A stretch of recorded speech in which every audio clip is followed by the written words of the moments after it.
What's going on, everybody? What day is it? It's Thursday. It's Thursday afternoon. This is a live stream of Making the Shape. Not typically what the show is going to be about, but it felt appropriate to call this one Making the Shape. And some accountability right off the top. I probably should have titled the thumbnail Halloween Ends, My Truth, a message to the fandom instead of The Truth. I think there's a lot of people that probably should be watching what they say and how they say it and how they present themselves. But hey, what do I know? Just a bus driver from Canada. How's everybody doing today? This is, it's daytime. As you can see, the light is coming in here, and I'm not sure I like it. Sporting my Halloween ends. Friday the 13th. How's everybody doing today? I just want to talk to all of you out there, because I see a lot of, shall we say, social media discourse. We've all seen it. Some of us have experienced it firsthand. Say what you want about the movie. It's divisive. It's a divisive movie. There's lots of divisive movies out there. However, I think there's some people taking everything just a little bit too far. I'm a diehard Halloween fan. Like I'm drinking out of a Halloween cup. You know, I love Halloween. It's my favorite horror franchise. That said, on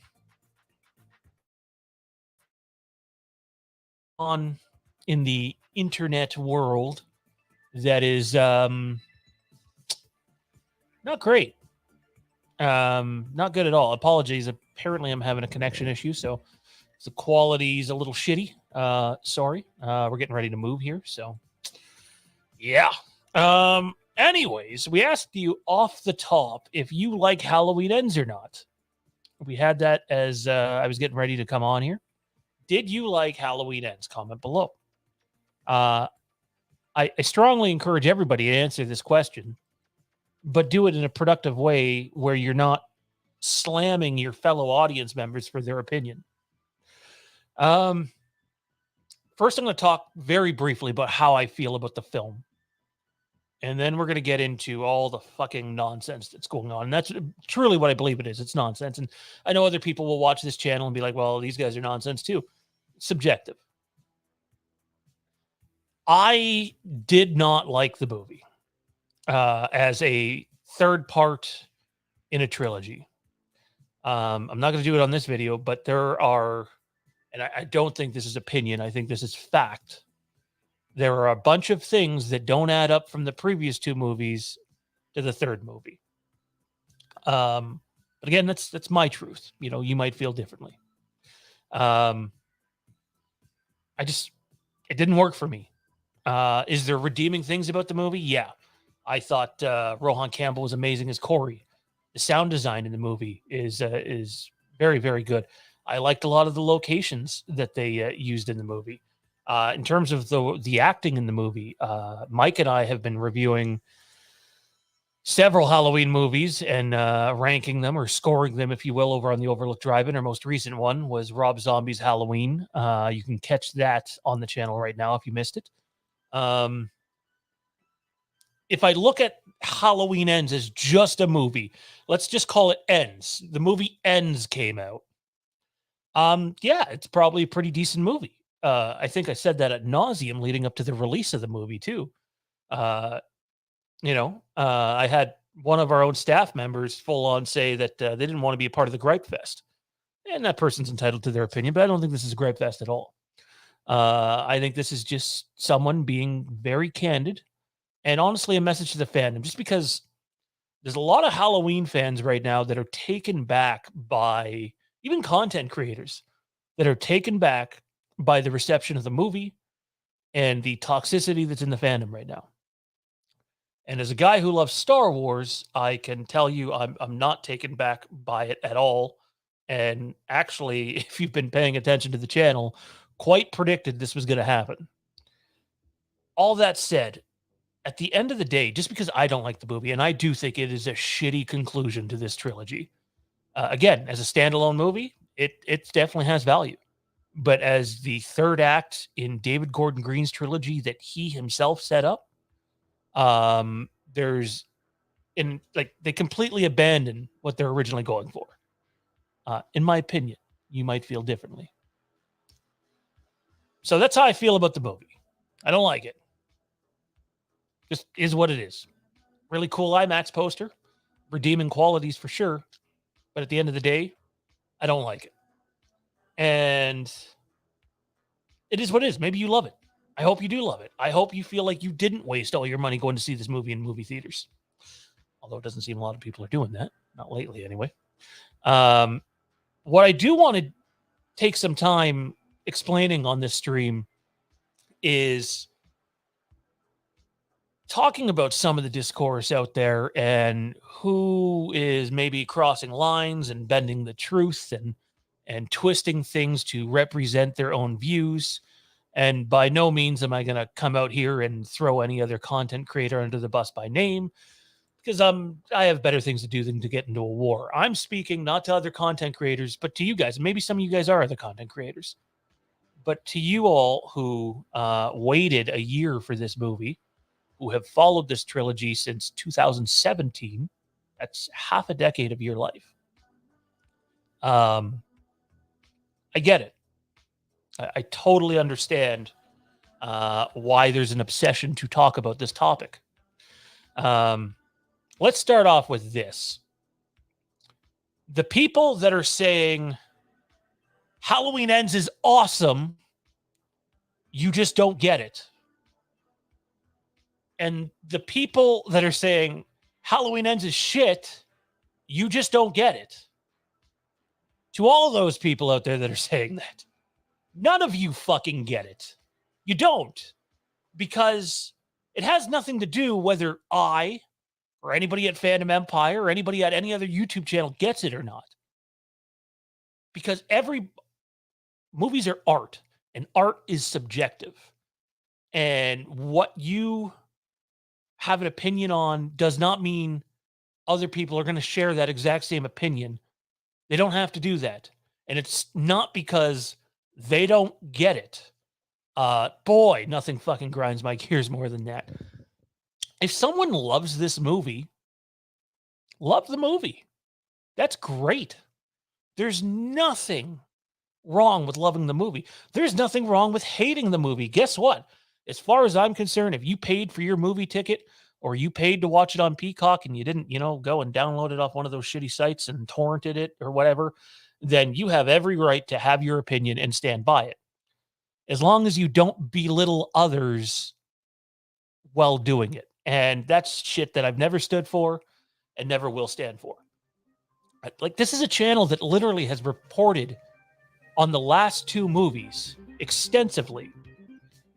And some of it's been spot on. Most of Halloween Kills is spot on. I'd say like 95%. Halloween Ends was more like 65, 70%. And hey, we got shit wrong.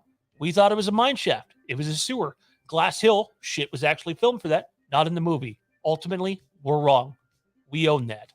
It happens. That's what happens when you talk about a movie or a TV show or a video game or a sporting event before the fucking thing comes out. That's some accountability on our end. Apologies for the dog barking in the background. I don't know what's going on out there. But I truly don't understand why people are going on social media. Well, I understand, but people shouldn't be doing it.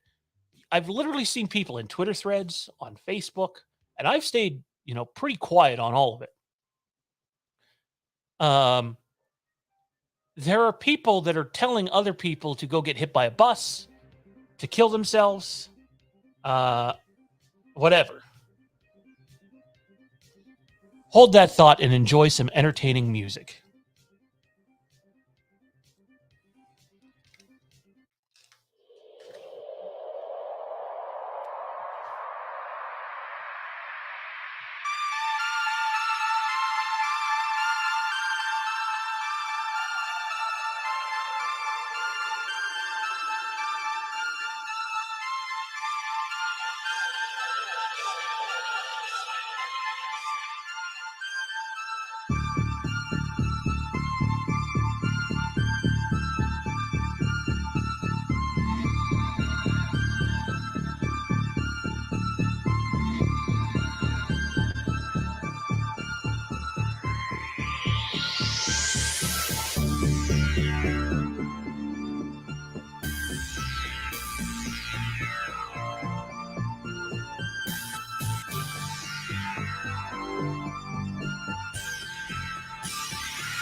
Apologies. Seems like we can't do a live stream anymore without being interrupted or even a recording. All right.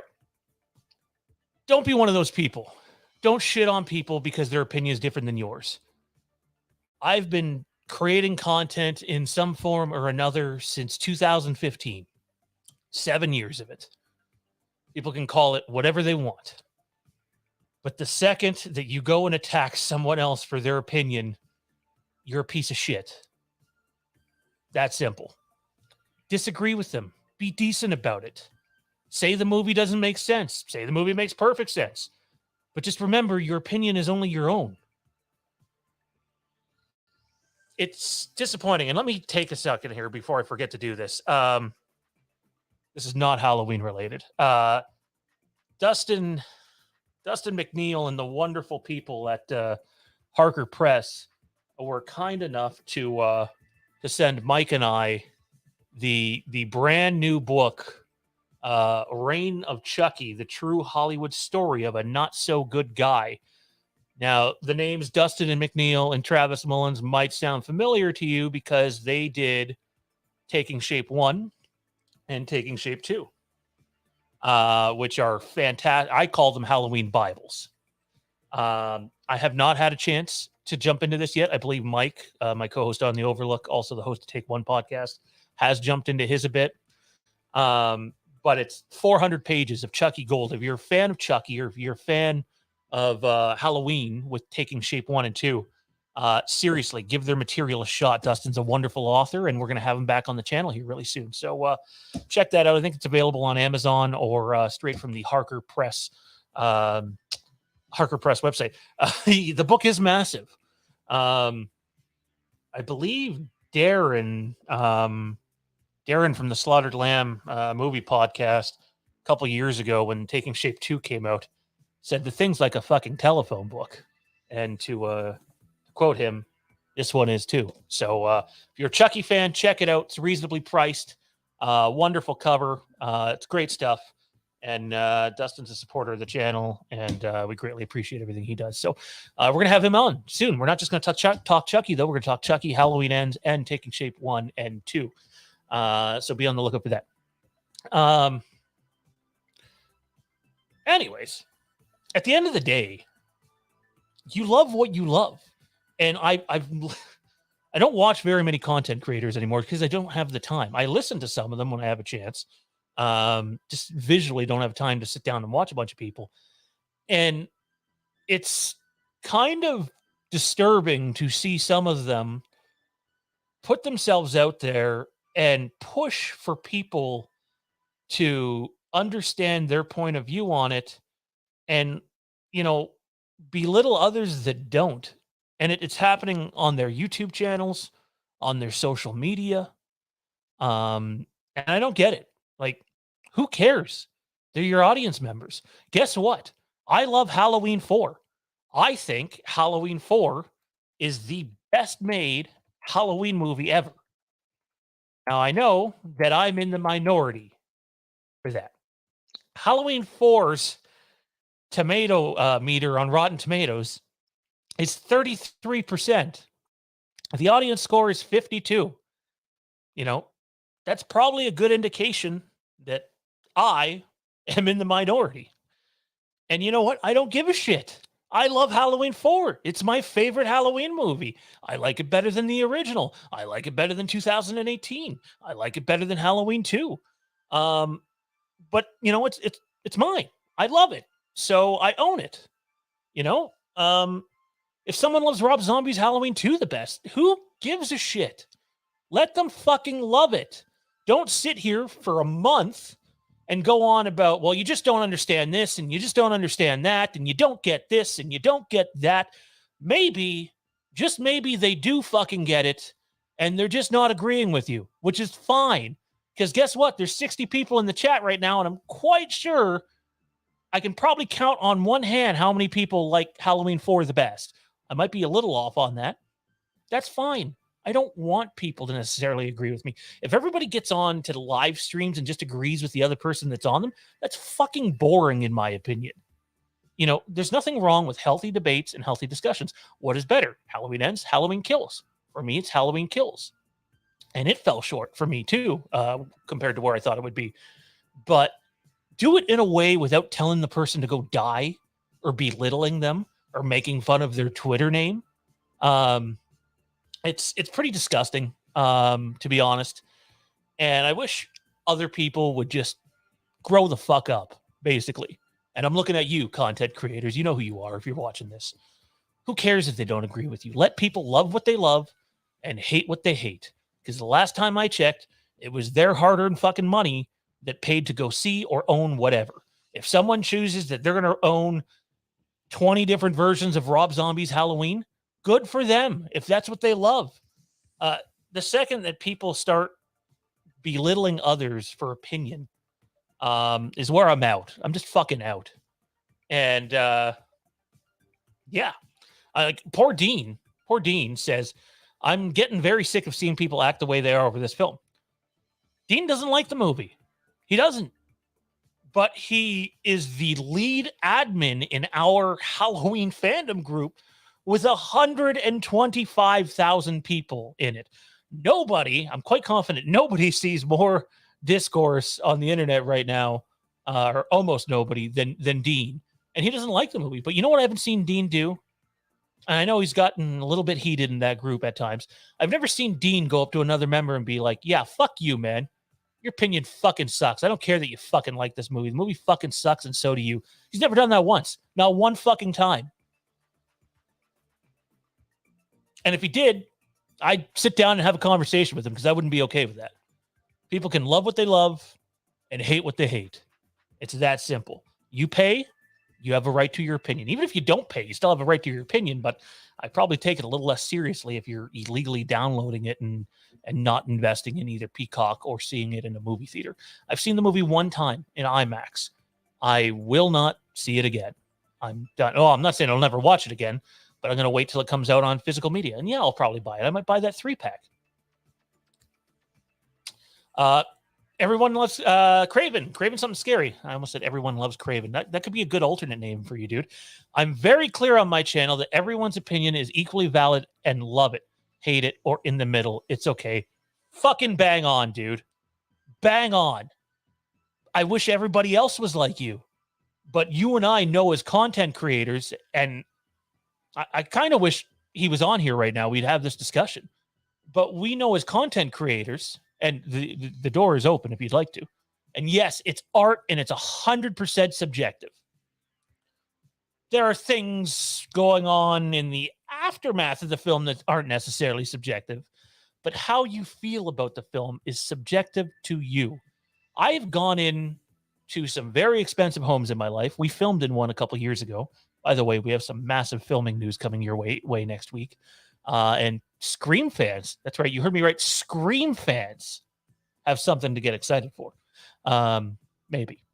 But yeah. At the end of the day, let people love what they love. I know I've said it like 10 fucking times on this stream. Let them hate what they hate.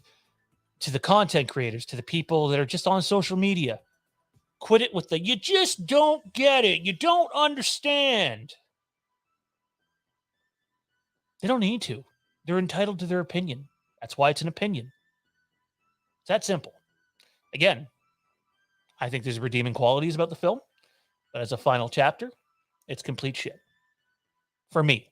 If you love it, great. Let me dive into some of the facts. I said we were going to talk about truth in this stream. Here's the truth. The movie had a pretty good opening weekend worldwide.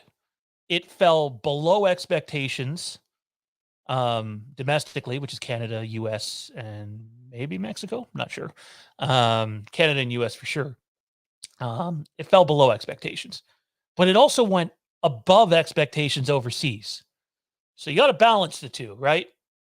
Total Film came out with a thing today. I don't have a graphic for this one, but I see this is where the discourse is coming from today. Came out with a thing. Halloween Ends is proof that there's no longer interest in legacy horror franchises. And my response to that is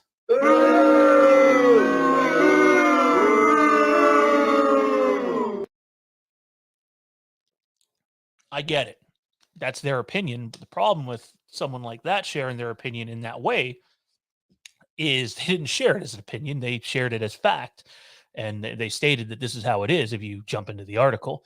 Um, couldn't be anything further from that. You don't, the people that do have an idea that there's a Friday the 13th movie coming, and there is, um, you don't think they're fucking stoked to see Friday the 13th again? I'm wearing a Friday the 13th shirt. It's not my favorite horror franchise, and I'm stoked to see another Friday the 13th movie. You don't think there's already Halloween fans clamoring at the or jumping at the bit to watch another Halloween movie, whether it be on Peacock or fucking Netflix, Amazon, or in theaters? Of course there is. And guess what? There's going to be another Halloween movie. It's common sense. You don't think Nightmare fans, whether it has Robert Englund or not, are jumping at the bit to see another Nightmare on Elm Street movie? They just fucking greenlit a fourth Conjuring movie. And at the end of the day, you want to know why? Because it makes money. They're not going to lose money off Halloween Ends, but Halloween Ends is also not going to make them a metric shit ton of money either. But they don't need to because they made money off of Halloween Kills, and they made that metric shit ton of money off of Halloween 2018. The budget for Halloween Ends, and again, I don't know if this includes the rebate that you get in Georgia, and I don't even know how much that rebate is. I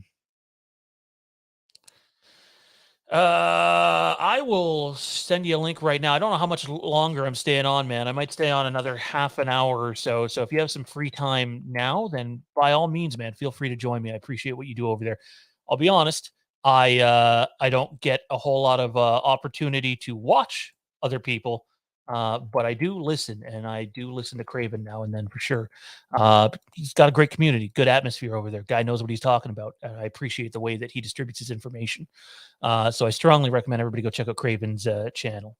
And I am going to address the chat here. I will. In fact, I'll make sure that the last 15 minutes of the stream is just addressing your chat. And by the way, if you can, please take a moment. There's 60 of you in here. Slash the shit out of that like button.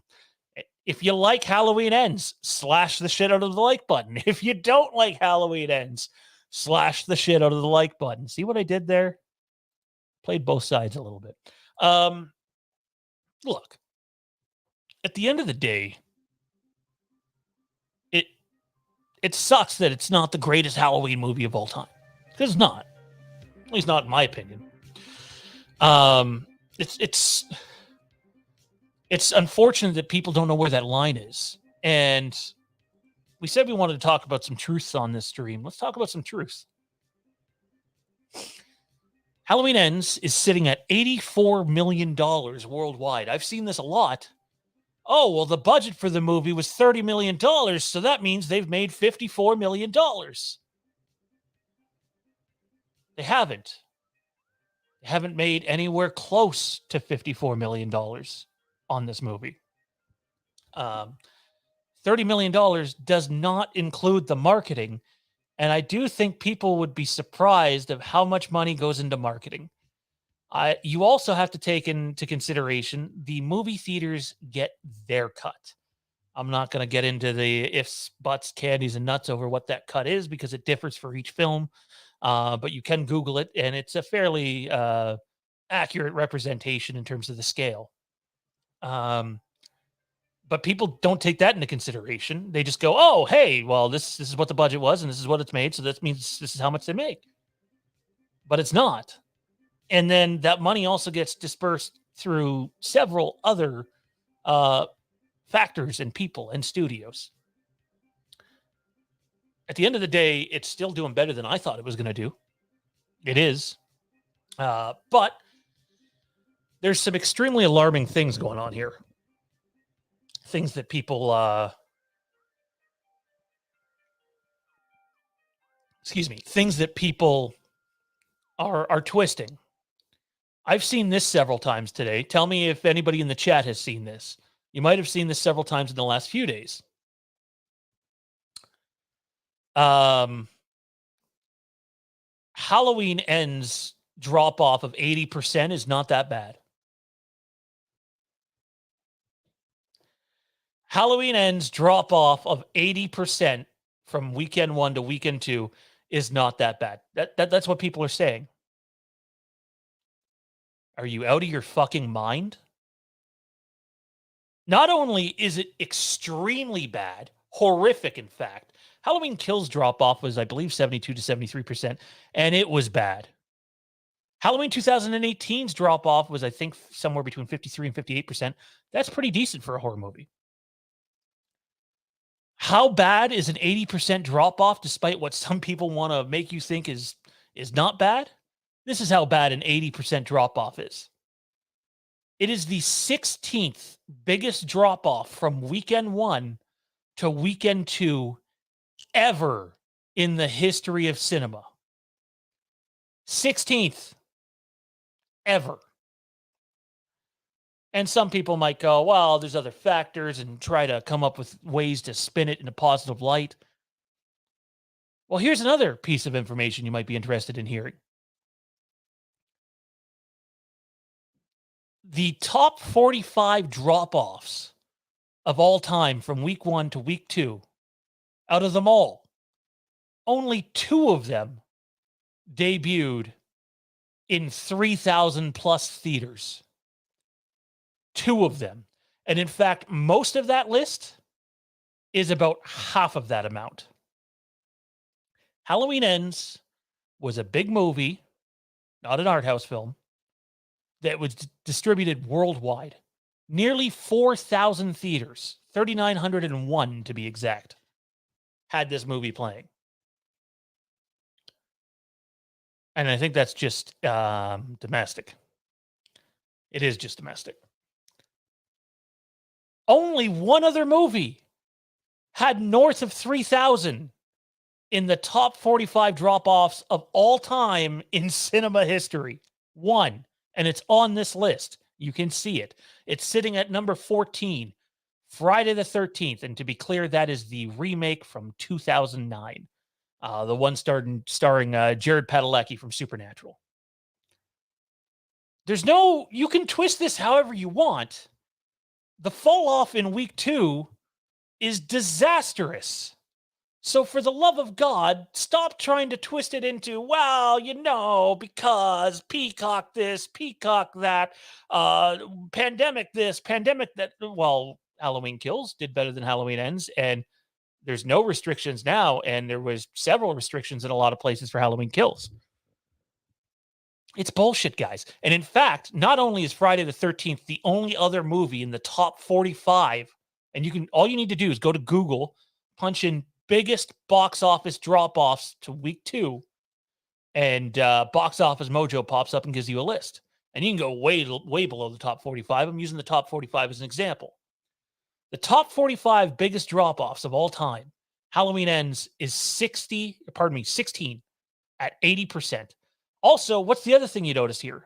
Halloween Ends debuted in 796 more theaters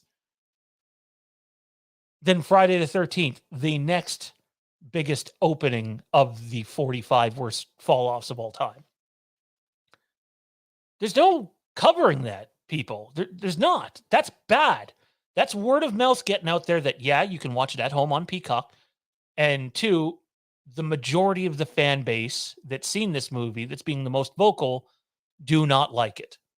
I'm not on any studio's fucking publicity list, so I don't have to sit here and kiss anybody's ass. And that's not me taking shots at any other content creator.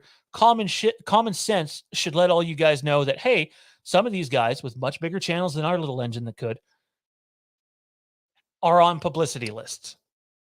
And in my opinion, you can see them quite literally kissing ass.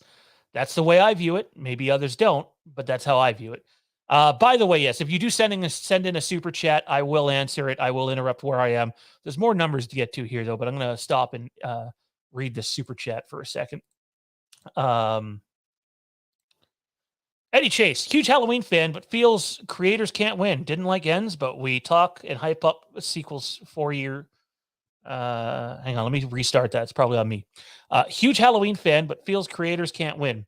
Didn't like Ends, but we talk and hype up sequels 4 years ad nauseum. only to RIP them. Forget how bad prior sequels were.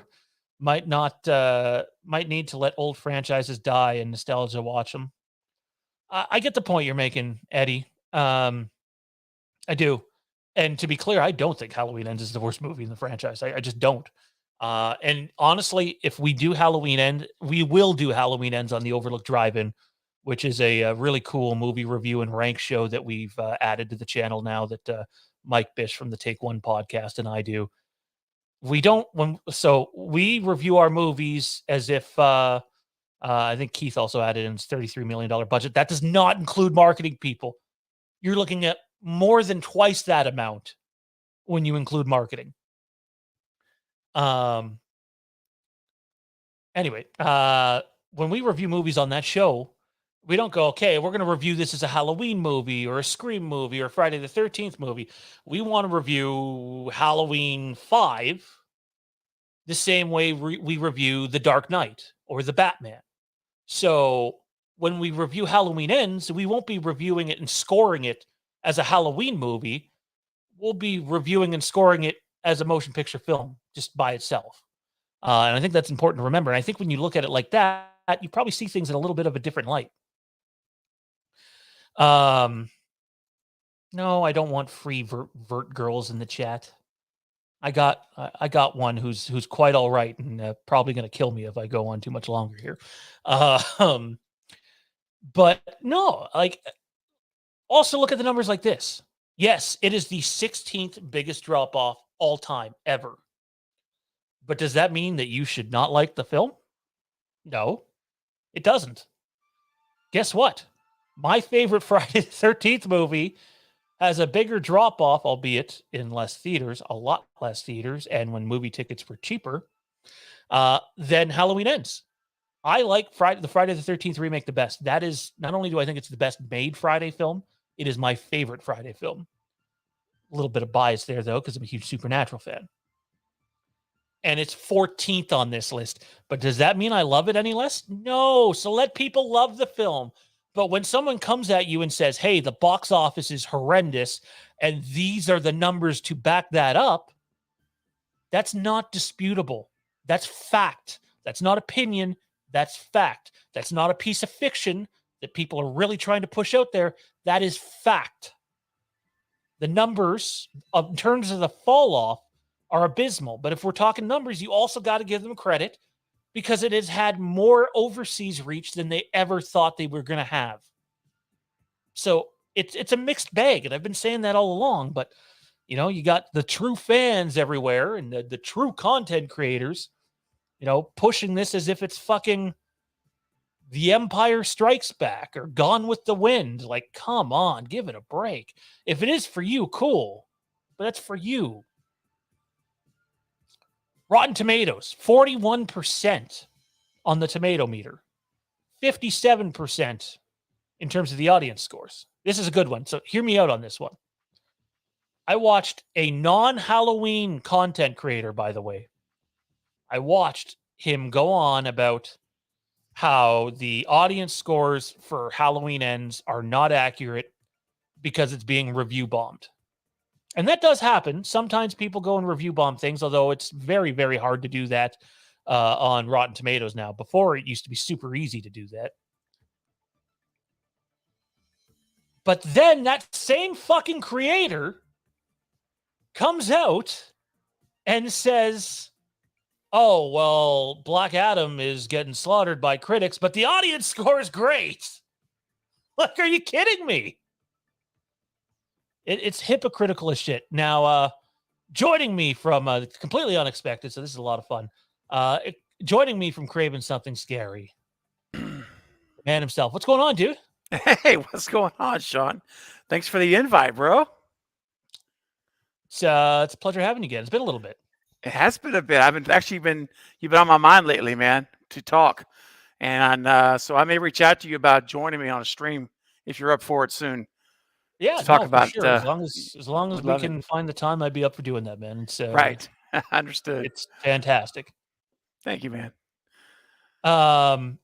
So maybe just walk us through briefly what you thought about the movie, but the discourse that's that's out there, and a lot of the, I don't know a better word for it. And again, I'm not calling anyone specifically out, or else I'd be naming them and their channels on the street. Yeah. Um, a lot of the hypocrisy that's out there right now. I don't know a better word for it. It feels like it fits. Where do you fall with all that, man? Excuse me. Well, so to answer the questions, I'll go kind of in reverse order. So as far as the hypocrisy and I'm not going to get, I like to reinforce the positive, and I know that you also, and your whole stream today is about that. It's about fairness. It's about us treating each other with respect. It's what it boils down to, and so I'm going to do that for all the other content creators that are working hard on their channels as well, like we are, even though our views and approaches may be vastly different. So I'll say this: as far as there are certain channels, okay, that you can pretty much tell within the first 2 minutes if they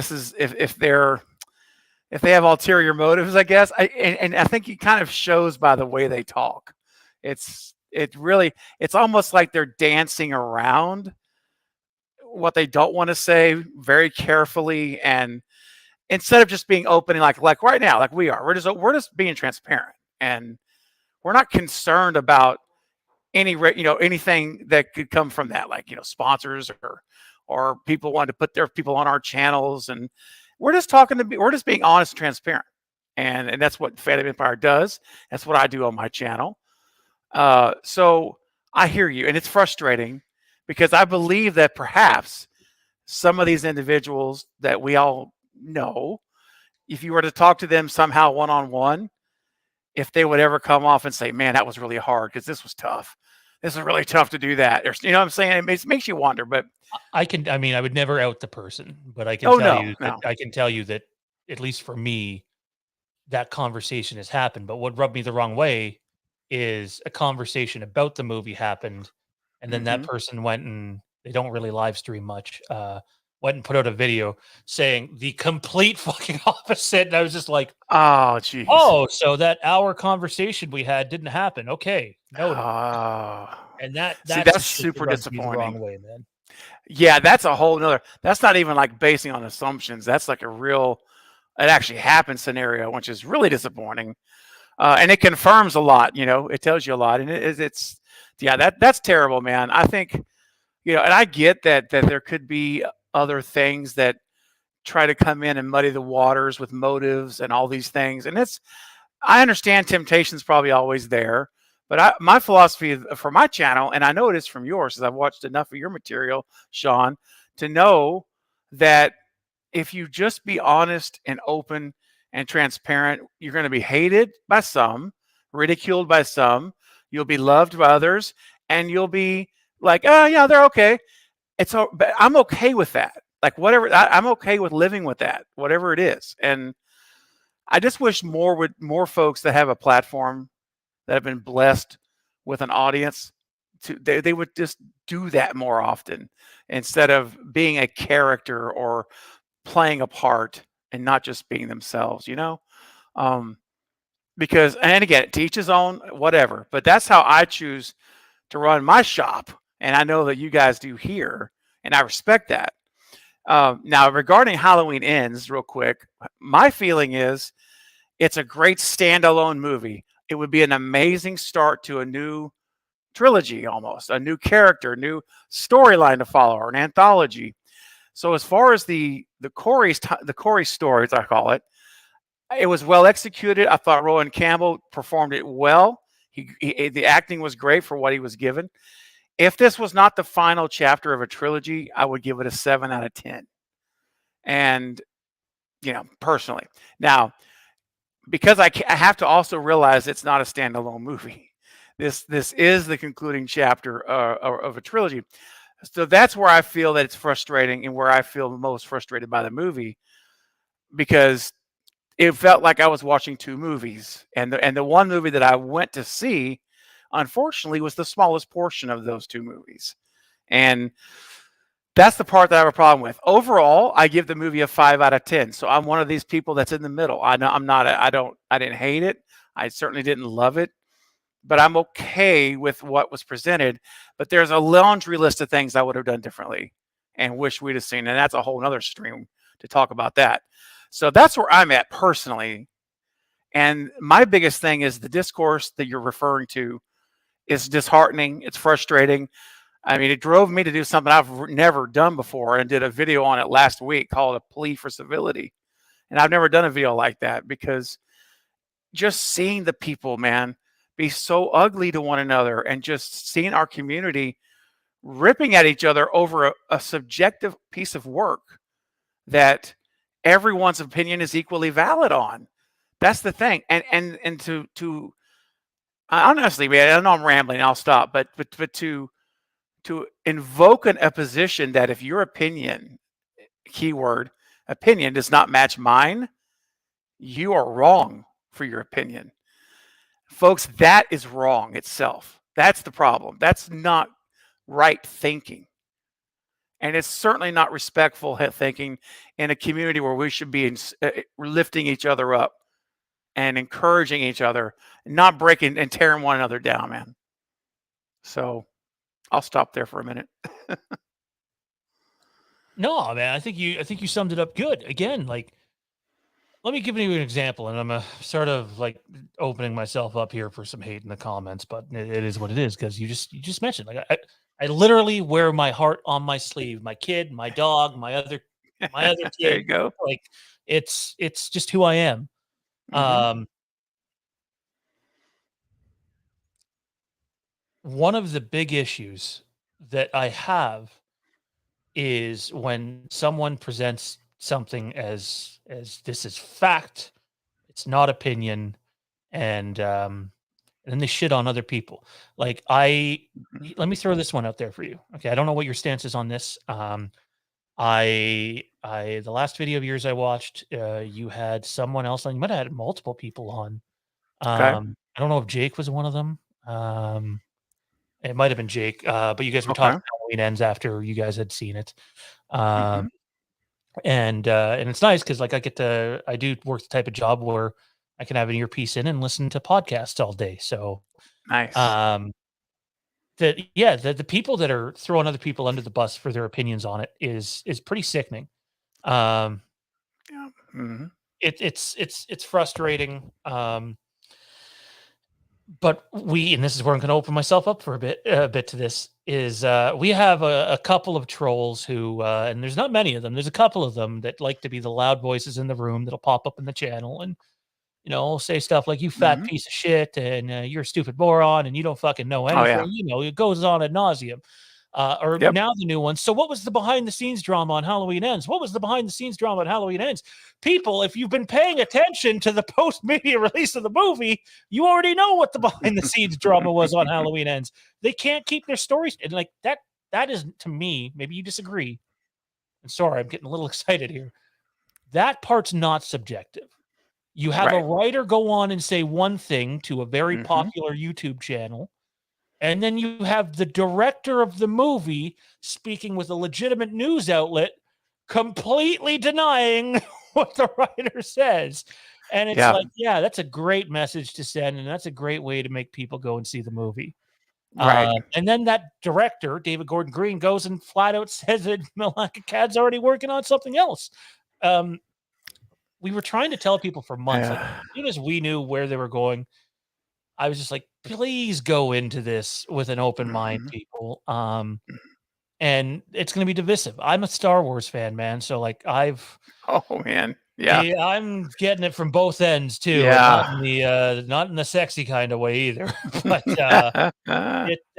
so, like, I knew what was coming. And to be honest, Yeah. the hatred and the discourse, and this is going to piss off some horror fans out there, with Star Wars was way louder than it is for Halloween, because the fan base is just way bigger for Star Yep. Wars than it is Halloween. So, like, it's not like I had a crystal ball. It was very easy to be able to see this coming.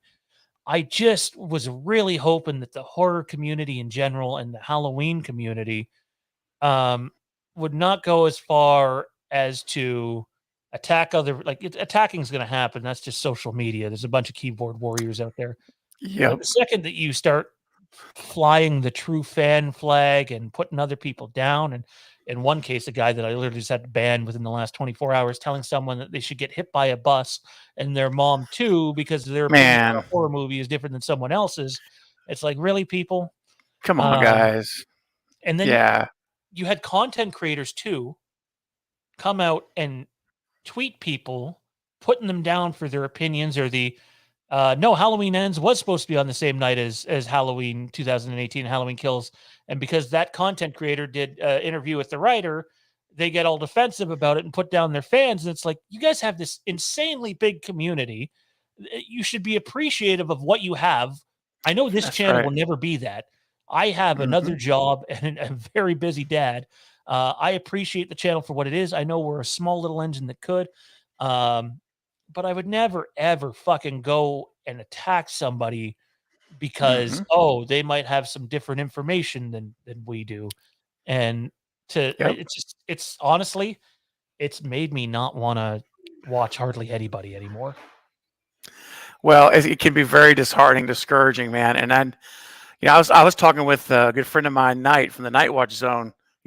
His channel is another great channel, and we were talking about how it just makes you want to have your circle just get smaller, like of people you actually watch, it's just smaller and smaller as time goes, because our time is so limited, Sean, anyway. And like I say, especially with all that life brings, plus being a content creator, trying to get, stay on top of things, you have to be selective, man. And I like to just listen to folks, not necessarily that think like I do, but process like I do, like being respectful to other people. In other words, understanding those type of what I would hope would be basic, but unfortunately, a lot of people either don't have them or they just ignore them, and because they want to be right, quote, and I always say it like this on my channel, Sean: if people are more important than opinions,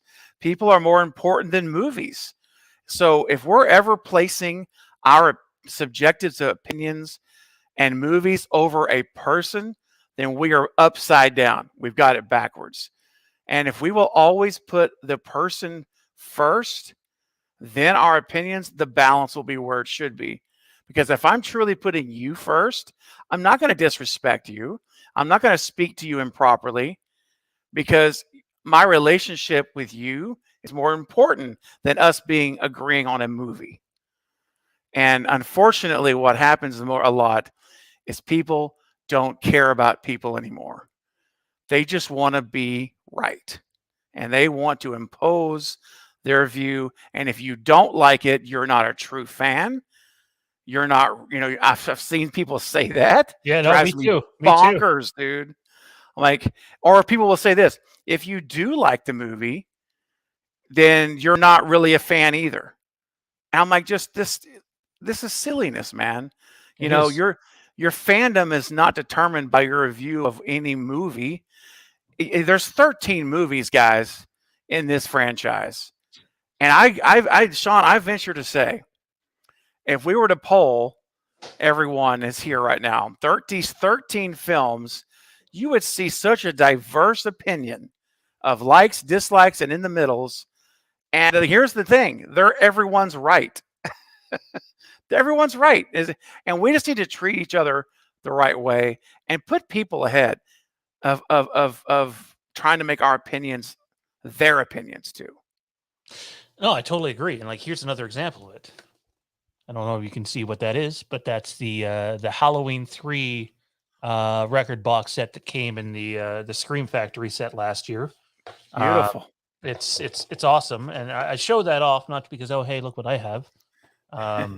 Someone that's in the chat actually did a nice deed and helped me get my hands on that. That's awesome. Halloween 3 is one of my, I like Halloween 3 better than I like a lot of the Michael Myers movies.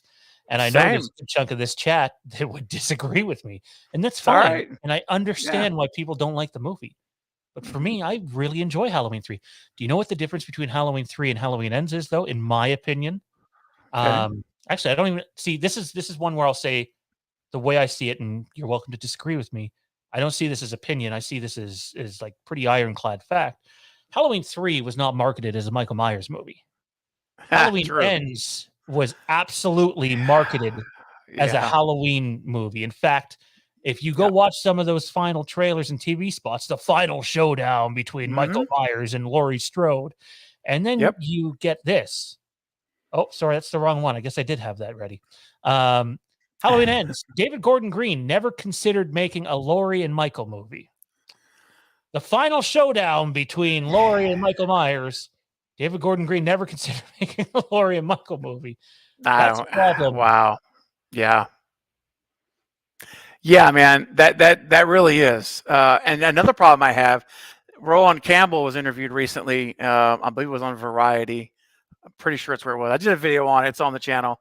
But basically, that interview blew my mind, Sean. When and I think he said more than he probably should have. Like, I could see his agent reading this saying, "What are you doing? Do you want to work again?"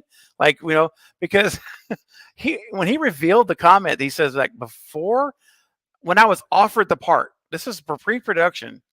He said, David came to me and said, "Hey, I just want you to know, a lot of people are going to be really, really, really," he said it 3 times, "unhappy with what we're doing in this movie. And I want you to be prepared for that." This is before they filmed a scene. And what bugged me, Sean, was not that, like Jamie Lee Curtis earlier in the year said people are going to be very angry. I'm like, okay, well, she's not the writer, though. She's got some influence, but it didn't really bug me as much, because I was thinking, oh, that means they're going to kill Laurie. I started thinking about like that stuff. What I didn't realize is that David, the writer, the director himself, was making a movie for the fans, we're told, but yet he's making it knowing that a majority of the fan base is not going to like the movie. And this is before they started filming. Why would you put a movie out for the fans and you, as a writer director, know it's not going to be received well? That's where the problem I have with it. Because my thought is, if the writer really is trying to make a good movie for the fans, now it may not land with all the fans. We know that every movie is liked and disliked, but the intention would be, I think this story is going to make fans happy. Now, whether it does, we'll see. But to know you're having a movie and a story that people will not like in your fan base, and you're purposely making it anyway, that's my problem with that, Sean. It bugs me a lot since I read it. You're bang on, man. Like, that's I referenced this earlier. That's the Rian Johnson thing with The Last Jedi. Even though I actually like that film more than The Rise of Skywalker, they went into it knowing before they ever shot anything, we're going to make a film specifically to subvert expectations. And that's not the right way to go about it. But then to market it, and again, David Gordon Green doesn't really control the marketing of the film. True. But still, you can blame Universal for that. Yeah. They marketed it as something it wasn't. So the people that are pissed off in that regard, I totally 110% get it. It was a bait and switch. For sure. To me, that's how you feel about the film is subjective. It's art. You feel how you feel. Try to treat people with more respect, everybody. But the marketing being bait and switch is, in my opinion, is not subjective. It's pretty black and white. It's black and white. No one can watch all these trailers and TV spots and not say, oh my gosh, this is going to be Rocky IV. This is going to be, this is the showdown. It's going to be a 10-round fight with Laurie and Michael. It's all going to be leading up to that. And then we start this movie off. And I'm like, okay, this, if I didn't know that it was going to be what it was, because like you said earlier, we knew, as content creators, we already knew what Corey was going to, it was just unfolding before us. But if I was a casual mainstream moviegoer, which is who bought most of these tickets, I'm telling you, man, I would have been like, what am I watching? Am I in the right theater? Because I only see Michael on screen for 10 and a half minutes in an hour and 51-minute movie. Something's wrong with the math. And I'm not going to get into the issues about the movie I didn't personally like. That's subjective again. But strictly objectively speaking, this was Laurie Michael, not Corey Allison. They switched it out. And I have a feeling now. I didn't think so because I was being optimistic, Sean. But now the hindsight's 2020. I believe that embargo being moved all the way to Thursday at 3 o'clock. I believe now they knew it was going to be a blank show, and so they's like, we're not going to give a week lead in on that embargo review that drops. We're going to move it to Thursday. They wanted And to save their opening weekend, and they wanted to save it because they knew if these reviews got out a week early, it was done. No one was going to go. And I know people will say, by the way, I know there's people saying, well, they just threw it on Peacock for free. That's not how it works. Even with Universal owning Peacock, it's simply not how it works. That said, if the studio had any fucking confidence in the film at all, that decision is never made. No. I was stunned by that, man. When Jamie Lee put that little video out and like, good news, we've decided we want to make it where you can watch it at home. Or, of course, I'm like, well, cool, we can watch it at home. I mean, great, But at the end of the day, you're right. Why it just was, especially with the climate, it is the way it is now with the whole thing that's been going around for 2 years, 3 years now, whatever. Like you said earlier in this stream, a year ago, it made more sense because there were literally places locked down still a year ago. But Sean, this is, as close to being back to normal as we'll probably ever get right now. So it was a shocker to me, but they knew. I think they just knew, man. They knew it was coming, and it's disappointing. Yeah, I think it's pretty clear that they did it. I think there's a level of them being disingenuous too. That's probably not sitting well. There's a reason Malika Akkad looks pissed at the premiere. This isn't the old days where Mustafa Akkad had his clause and you can't kill Michael Myers. And it's not like he went and seen the movie a day before it came out and was like, yeah, now I'm pissed. No, he knew it was coming, but it does him no good to come out and floor the movie. And the movie's already suffering diminishing returns as we go here.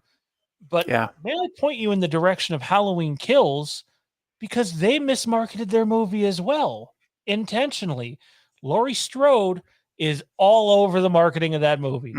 Meanwhile, anybody who followed the production of the movie knew Jamie Lee Curtis filmed, I think it was 8 or 9 days on that movie. So you knew that she wasn't going to have this massive part in the movie, despite the marketing trying to tell you otherwise. They just went, full throttle forward with the mismarketing in Halloween Ends, and it is frustrating. I know of people who went to see that movie who do not watch us on YouTube and do not watch every trailer that comes out. They might have seen one or two that went and seen the movie and were like, what the fuck is this? Yeah.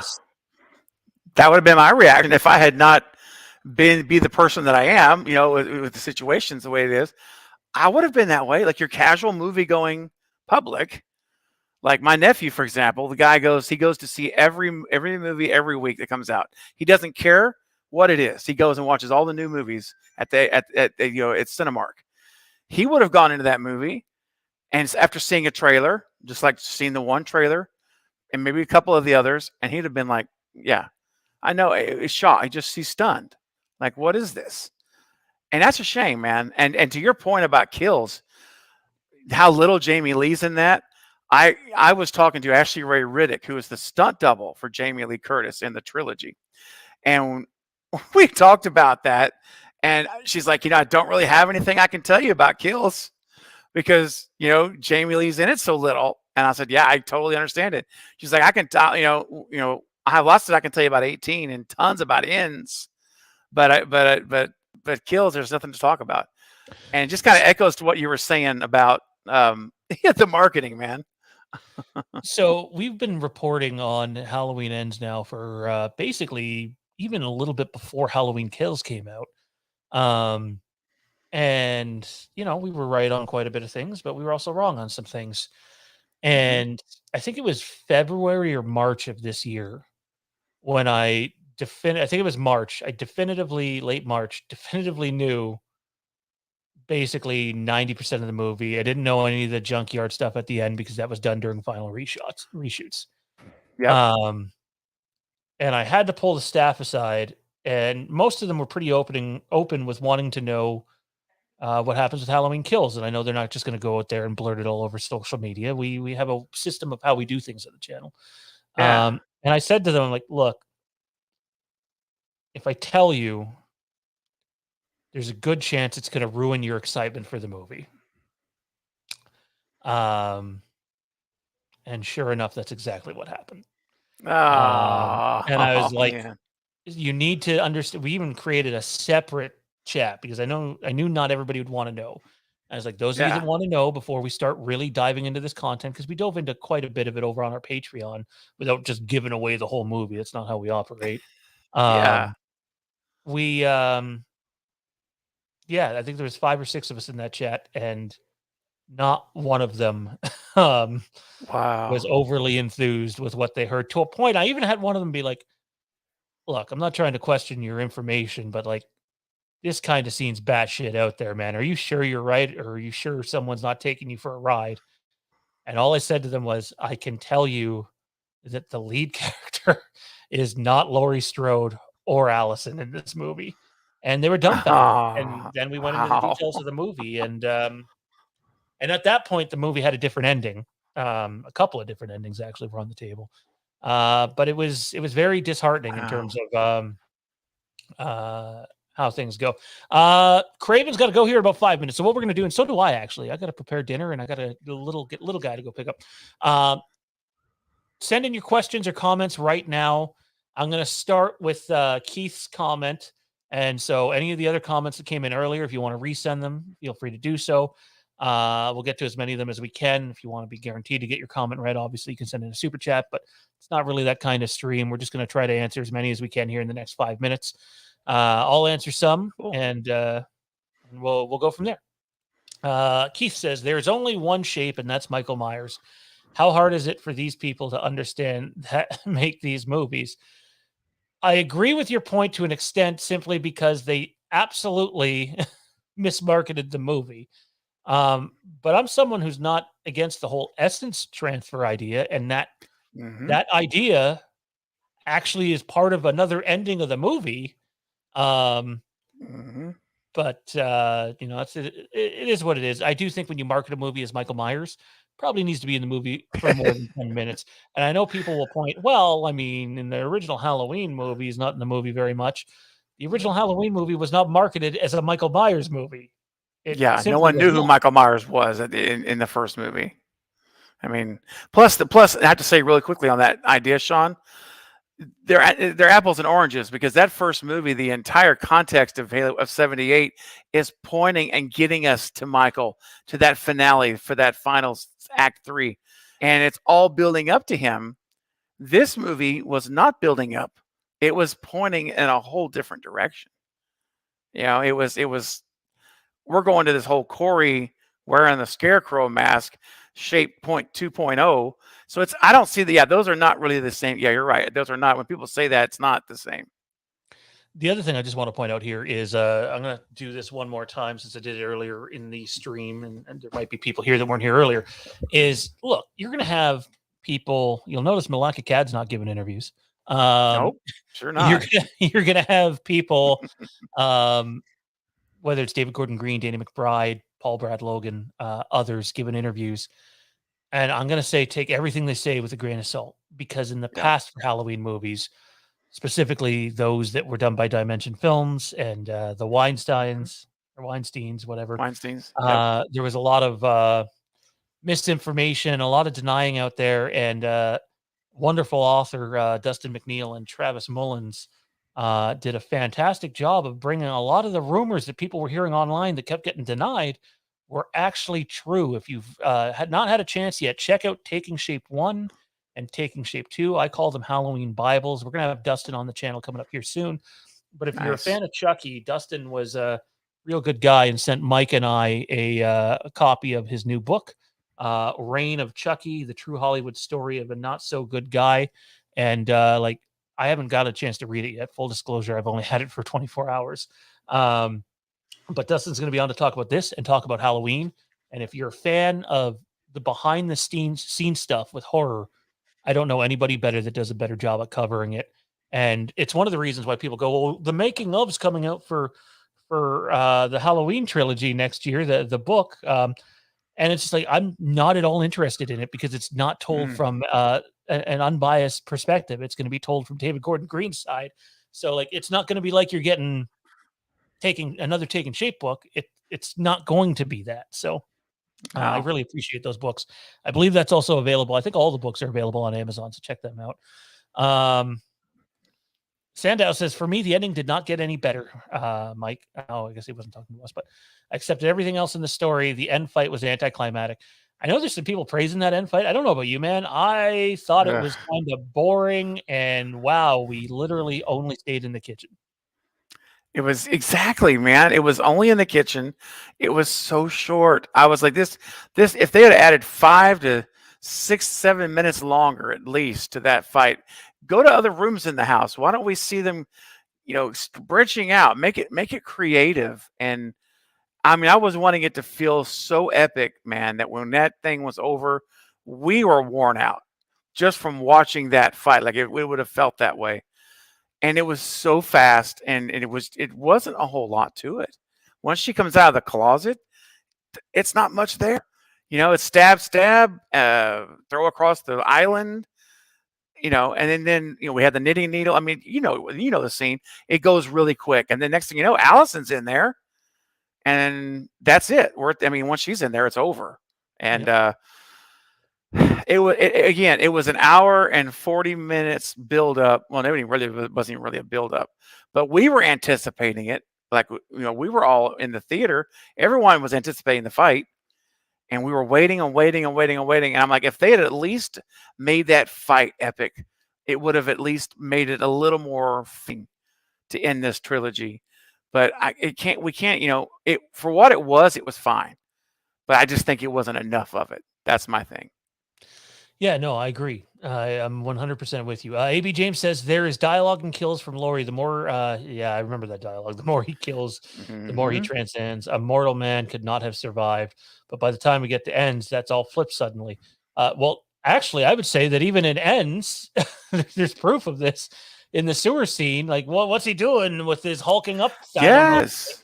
And then all of a sudden, but no, we didn't actually see that in the movie. And you're just a man, and now you're dead. Like, the movie takes a drastic left-hand turn, in my opinion. Maybe other people see it differently. You can clearly see, regardless of what any writer wants to go on any YouTube channel and say, you can clearly see where there was one intention, and then they decided, you know what? Maybe we need to put Michael in there at the end. Right. I wonder how much of that infight actually was even in the minds of the writers. And because there's 4 writers, right?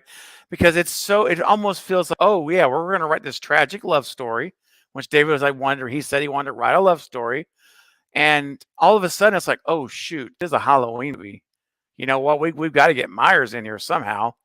And it's like, I'm not saying this is what they did. I'm just saying, I wonder, did they be like, okay guys, we need to hurry up, tack on an end fight, throw it on there. And then they'll go back and do the whole procession reshoots thing.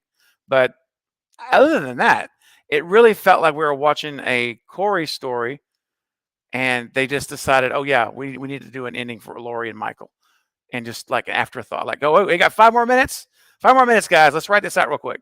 That's what it kind of felt like to me, and I guess because it's so short, and the fact that it's such a non-focal point. Where was the stalking, Sean? Where was my stalking Laurie? Where's Michael? All the 78. I was wanting that 78 vibe. And instead we get one shot of him by the tree whenever, and Laurie looks over and thinks she sees him, remember? And she's like, I thought I saw him outside. And then we get one other stalking scene, and it's Corey. Conveniently put into the trailers, might I add. Yeah. Exactly. Yes. And I'm telling you, that's it. That's the only stalking scene of Myers, that one little short blip, and then Corey standing at the bush imitating Myers of 78, and that was it. I don't know, man. It was disappointing. It didn't feel like a Halloween movie. It felt like a new start, like a fresh new anthology kind of a movie. Yeah, I said after I had a chance to really digest, and this is way before seeing it. This is back in March.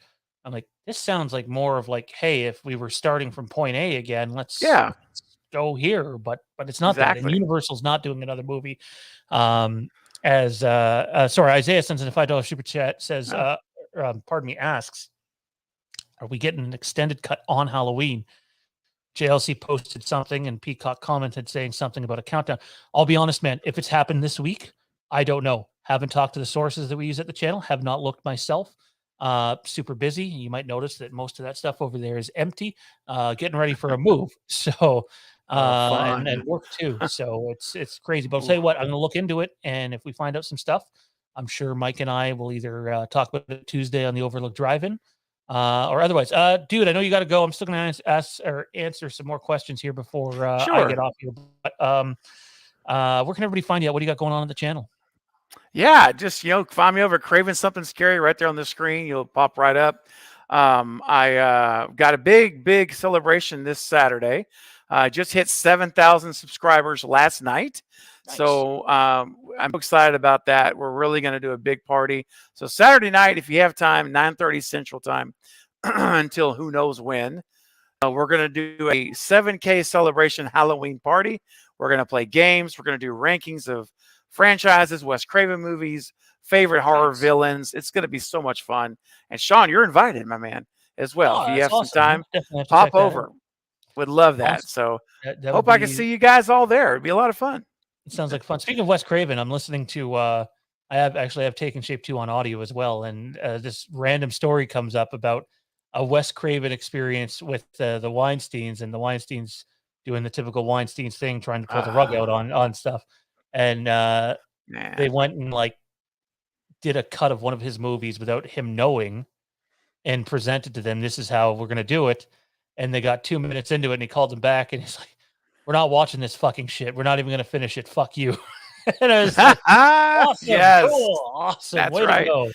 That's Wes friggin' Craven, dude. He was a legend, man. It's like, come on. Absolutely. Yeah, I would have, Sean, if Wes had a chance to be with another studio outside of those Weinsteins, I can only imagine. Because, I mean, what he did was great. Don't get me wrong. I love it. But I think he had even grander ideas that were smushed by those people. And it's so frustrating looking back, thinking the what ifs. That's the worst feeling. It's like, well, what if? Like when he films Cursed, the movie's 75% filmed in a year. And Weinstein says, you know what? No, we don't like it. We want you to recast this, reshoot.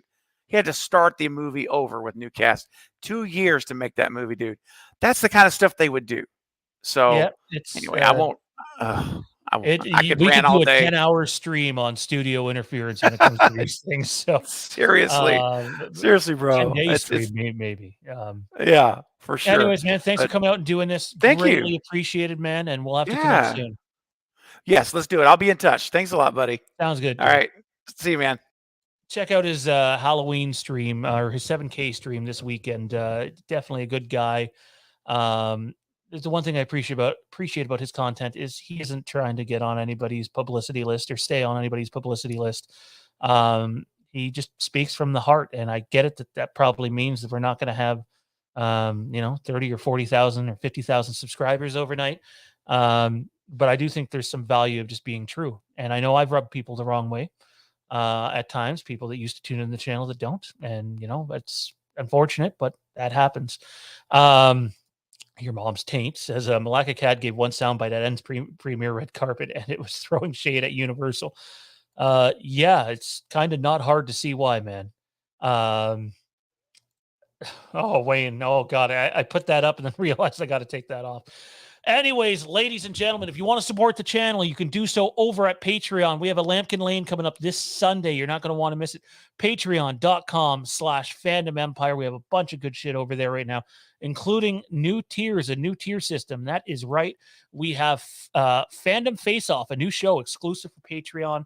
That's at the $5 tier. The Overlook Drive-In Gold Room, where you get everything from the lower tiers, one additional episode of the Overlook Drive-In a month, and one additional episode of House of the Empire a month at that tier. Our first additional episode of the Overlook Drive-In is going to be Halloween 5. So we're going to be doing that in the not too distant future.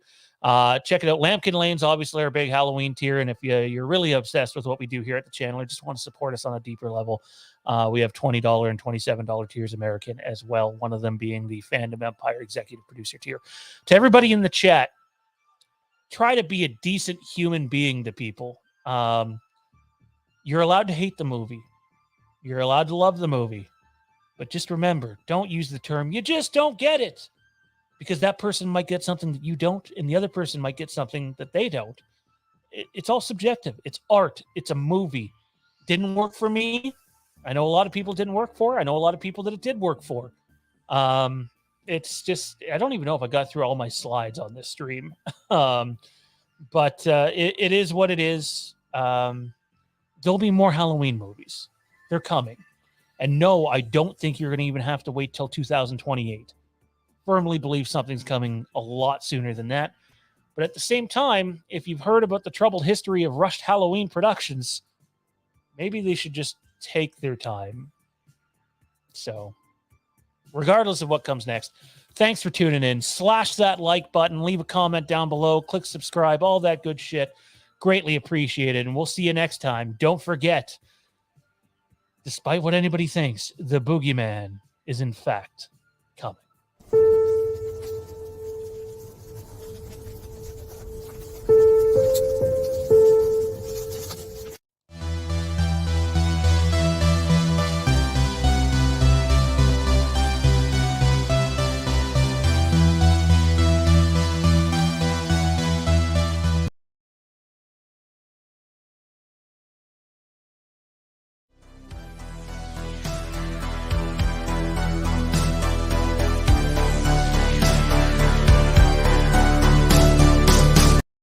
I lied. It's not outro time yet. Apologies. I fucked up somewhere. When you forget to market your own material, at least it's not misleading marketing. Next week on the channel, we have our first big pre-produced episode of Making the Shape, which is we're aiming for bi-weekly Halloween show. It's not realistic to be able to edit all the content, and then Mike and I talk about the content and get it out there every week with everything else we got going on. But Halloween 5, the killer inside me, the Halloween 5 that almost happened. We're going to dive into that next week on the channel. It won't be a live stream, but it'll be a pre-produced video. And definitely take a look at this one, because this one, I'm a little heartbroken that this one didn't get made. This is the one that got away, in my opinion, when you consider what Halloween 5 actually is. But hey, maybe you love Halloween 5. I know at least one guy that loves Halloween 5. So check that out. And over on the Take One podcast, big roundtable Halloween Ends review with a bunch of talented people. Check that out on Apple, Spotify, all those other podcast platforms. That's going to do it for us. Now, for real this time, don't forget, Corey is... Oh, shit. The boogeyman's coming. Good night.